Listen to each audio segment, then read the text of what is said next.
How to draw fabric wrinkles. Hello again!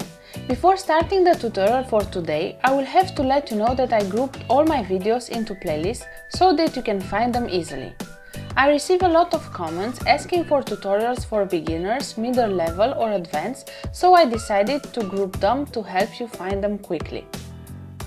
When you click on my channel on this link here, you will see below the two playlists I did for you. First, tutorials in chronological order. Then, all my playlists. If interested in tutorials for eyes, lips, full body and so on, please check this playlist.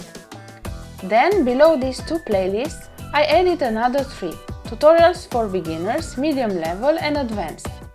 A short description for each. Tutorials for beginners is a playlist for those who just started drawing. Here you will learn about the basics of drawing, what tools you need, how lines should be and some simple exercises that you can start with. Tutorials medium level is a playlist for those who already studied the basics from my videos.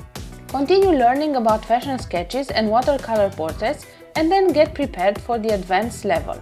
Tutorials advanced level is a section where you will improve your skills.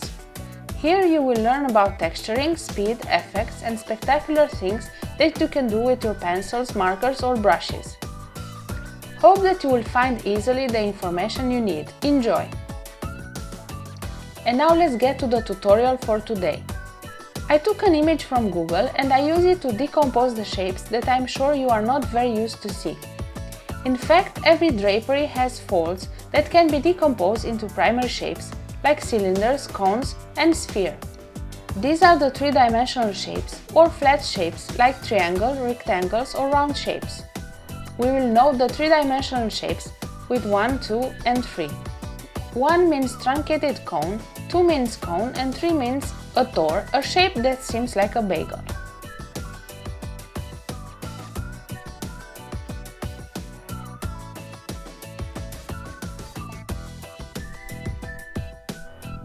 There are also connection figures like the shapes we will highlight next to the drawing. The bidimensional shapes are noted with A, B and C.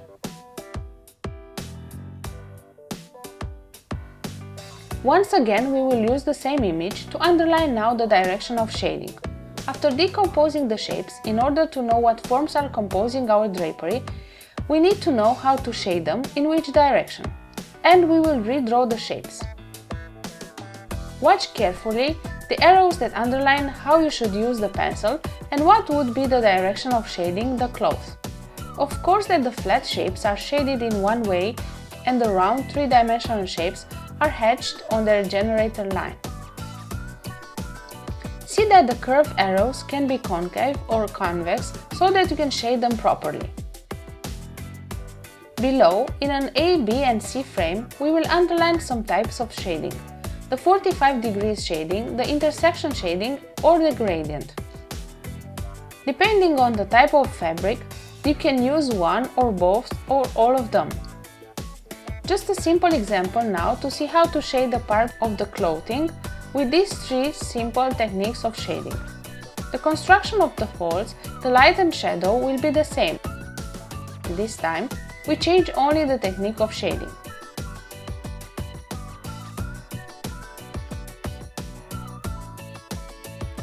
Another rule of shading says that in a drawing you should have many tones of grey. The more you have, the accurate your drawing will be. Draw the large area of light and shadow as you can see now. The areas 1, 2, 3 and 4 are also marked on the drawing so that you can see and know how to shade the fabric. In a drawing, it happens that you can have the same number more times because this is what happens in real life too. The most important thing is to keep your eyes half closed to see what areas are darker or lighter.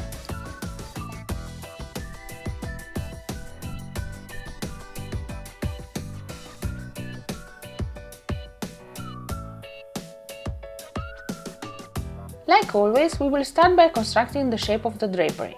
This means you have to measure first the length and the width of the big volume, meaning the exterior contour of the drapery. After that, make sure you underline the areas that are in the light or in the shadow. Establish a source of light and be sure you will respect it on the entire surface of your drawing. I saw a lot of drawings that respect the light in small parts, I mean each fold has the proper light, but the entire volume of the drapery seems flat at the end. This happens because you don't keep your eyes half closed to see between your eyelashes. When doing this, you will see that your drapery needs volume for each cylinder that composes the material, but also the full volume should respect the same shading rule. If the light comes from the upper left, this means each folding will have the lighted part on the upper left and the shadow part on the other side.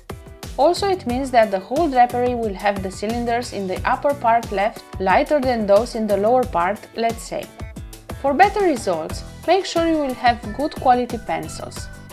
And for this, I would recommend Toison d'Or or Kohinoor 8B pencils. If the pencil is black enough, this means from 6 to 8B, you will be able to have different tones and intensity of light and shadow. Using hard pencil like HB, H or F, and F comes from fine pencils, you will not obtain dark shadows as you can obtain with the black pencils like 8B. Do remember what I said in my previous videos regarding the hatching. Use this time the gradient as a technique for shading. If the pencils are too greasy, use a white sheet of paper beneath your hand. Regarding the cylinders, see the fact that each cylinder has a shadow of its own, but in the same time it projects a shadow on the next cylinder beneath. Practice more and you will see the results. If interested in any feedback, just write me on my email fashionteaching@gmail.com. Thank you and see you next time.